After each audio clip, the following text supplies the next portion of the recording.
ജനനമരണവൃത്തത്തിൽ നിന്ന് രക്ഷ നേടണമെന്ന് ദൃഢമായി ആഗ്രഹിക്കുന്നവൻ ധാർമ്മിക മാർഗം കൃത്യമായി പാലിക്കുകയും എല്ലായ്പ്പോഴും ശാന്തചിത്തനായി വർത്തിക്കുകയും വേണം.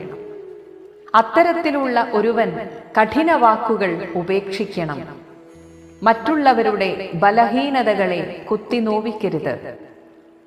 സ്വന്തം കർത്തവ്യങ്ങളിൽ ശ്രദ്ധ കേന്ദ്രീകരിച്ചുകൊണ്ട് സത്കർമ്മങ്ങൾ അനുഷ്ഠിക്കണം. ഈശ്വരൻ എല്ലാ ജീവികളിലും വസിക്കുന്നു. ഈ ബോധം ഉണ്ടാകാത്തിടത്തോളം കാലം ഭഗവാൻ ഹൃഷീകേശൻ, ഭഗവാൻ കൃഷ്ണൻ നേരിട്ട് വന്നാൽ പോലും ആത്മജ്ഞാനം കരഗതമാകില്ല. വേദങ്ങളിൽ ഗഹനമായ അറിവോ പണ്ഡിതനെന്ന പ്രശസ്തിയോ ആവശ്യമില്ല. ഭാവമില്ലാതെ, മനസ്സുരുകാതെ ഈശ്വരസ്തുതികൾ